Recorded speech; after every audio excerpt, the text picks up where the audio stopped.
आज हम आपको दिखाने जा रहे हैं किस आवाज़ के लेवल पर कान का पर्दा फटने का खतरा रहता है। आइए देखते हैं इस मॉडल के थ्रू। ये कान का बाहरी पार्ट है जिसको हम पिन्ना कहते हैं। ये एक 2.5 सेंटीमीटर का कैनाल है जिसको हम एक्सटर्नल ऑडिटरी कैनाल कहते हैं।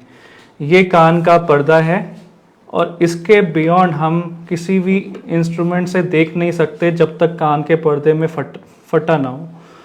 इसके अंदरूनी पार्ट को हम मिडल ईयर कहते हैं और यहाँ पे एक हड्डी होती है जो कान के पर्दे के साथ जुड़ी होती है। इसके अलावा 2 हड्डियाँ और होती हैं जो कान के पर्दे को अंदरूनी पार्ट से जोड़ती हैं। एक हमने मॉडल तैयार किया है जो ये एक्सटर्नल ऑडिटरी कैनाल को हमने एक इस तरीके का एक मॉडल के साथ हमने आपको पेश किया है। साथ में एक साउंड का सोर्स है। ये कान का पर्दा है। एक्चुअल में कान की पर्दा एक पतली झिल्ली की तरह होता है जिसके साथ में हमने ये यहाँ पे हड्डी लगाई हुई है। हम इसको एक कॉन्टिन्यूस सोर्स ऑफ साउंड हम आपको देंगे और हम देखेंगे किस लेवल पर जाके जो कान का पर्दा है वो फटना या डैमेज होना शुरू हो जाता है। हमने साथ में एक स्पीडोमीटर अरेंज किया हुआ है जो हमारी साउंड को मेजर करेगी। जो हम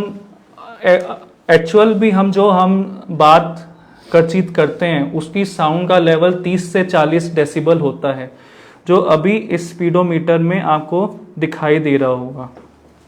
आइए पहले देखते हैं कि असल में कान एक्चुअल में दूरबीन से कैसे दिखता है। ये कान का पर्दा है और ये आवाज़ अभी धीरे धीरे यहाँ से आनी शुरू होगी।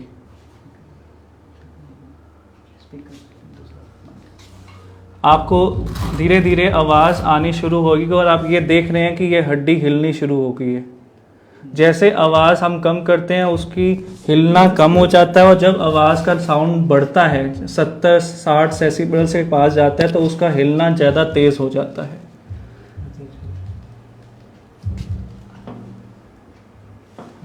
धीरे धीरे साउंड बढ़ा रहे हैं और उसकी वाइब्रेशन बढ़ती जा रही है। अब हम आपको दिखाते हैं दूरबीन के माध्यम से कि एक्चुअल में कान कैसा दिखता है। ये दूरबीन है और ये टीवी वीडियो लगा हुआ है। हम एक्चुअल में हम पेशेंट का कान देख रहे हैं। आप धीरे धीरे कान दूरबीन के माध्यम से कान के अंदर जा रहे हैं। आपको टीवी पर दिखाई दे रहा होगा कान के हम एक्सटर्नल ऑडिटरी कैनाल के अंदर पहुंच गए हैं। ये 2.5 सेंटीमीटर का कैनाल होता है। आपको एक ब्राउन वैक्स दिख रहा होगा और एक अंदर की तरफ शाइनिंग कान का पर्दा दिख रहा होगा जिसमें एक लकीर दिख रही होगी ऊपर की तरफ कान की लकीर दिख रही होगी। कान की लकीर ये दिख रही होगी जो ये कान की हड्डी जिसको हम मैलियस कहते हैं ये कान के बिल्कुल साथ में लगा होता है। ये जो वैक्स है ये लुब्रिकेंट की तरह काम करता है। जैसे किसी भी सतह को सूखा ना पड़े उसको एक लुब्रिकेशन चाहिए होती है, उसी तरह कान में एक लुब्रिकेंट वैक्स होता है। नेचुरल ये कान के अंदर बनता है और अगर ये बहुत ज़्यादा बढ़ जाए इसकी क्वांटिटी और ये बहुत लंबे समय तक हो तो वो सूख कर एक पत्थर की तरह बन जाता है जिससे कान के बोन पे प्रेशर डलता है, उससे दर्द होती है, सुनाई में कमी होती है। अब हम धीरे धीरे आवाज़ के लेवल को हम बढ़ाएंगे और देखेंगे कि कान के पर्दे पे क्या असर आता है। आप स्पीडोमीटर पे स्पीड कान की साउंड की देख सकते हैं और साथ में वाइब्रेशन आप देख सकते हैं। जैसे ही 80 डेसिबल से ऊपर की साउंड जाएगी पर्दे को डैमेज होना शुरू हो जाएगा।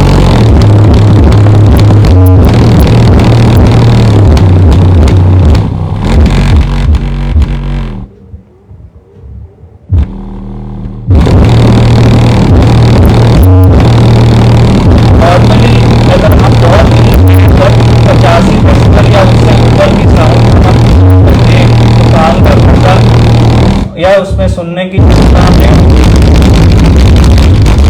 प्रभाव पड़ने का खतरा रहता है।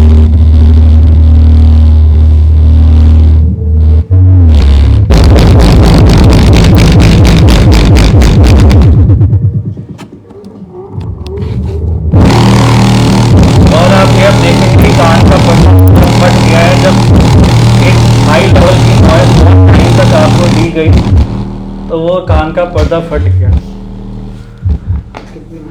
नॉइज पोल्यूशन वो साउंड होती है जिससे इंसानों और पशुओं पे भारी प्रभाव पड़ता है। इससे मानसिक एवं दिल की बीमारी होने का खतरा रहता है। अगर 85 डेसिबल या उससे ऊपर की साउंड हम कई टाइम तक, लंबे समय तक उसको सुनते रहें तो हमारे सुनने की क्षमता पे प्रभाव पड़ सकता है। ऐसा हमने देखा गया है कि व्यावसायिक कारणों की वजह से लोगों की सुनने की क्षमता कम हो जाती है और उस केस में यही पाया जाता है कि जहाँ पर वो काम करते हैं वहाँ पर रेलवे ट्रैक्स या हथौड़े की आवाज़, लोहे पे हथौड़ा मारने की आवाज़ बहुत तेज़ होती है और उससे उनकी सुनाई की क्षमता एक समय के बाद कम हो जाती है। इसके अलावा दिवाली के पटाखों या और किसी ऐसी आवाज़ का एक्सपोजर 140 डेसिबल से ऊपर चला जाए तो वो तुरंत का तुरंत कान का पर्दा फाड़ने और कान में सीटी जैसी आवाज़, जिसको हम टिनिटस कहते हैं, चक्कर आना, ऐसे प्रभाव डाल सकता है। बच्चों में खासकर जिनको ऑटिस्टिक सिम्टम्स, ऑटिस्टिक डिसऑर्डर्स होते हैं, उनमें मानसिक तनाव, डर और एंजाइटी के लक्षण हमने पाए जाते हैं। नमस्कार, मैं doctor Jassimran, ENT surgeon, new Delhi. आपको संपर्क करने के लिए करनाल प्लस पे इस नंबर पे कॉल करें और ये संदेश जन जन तक पहुंचाएं ताकि सबको इसका लाभ मिले।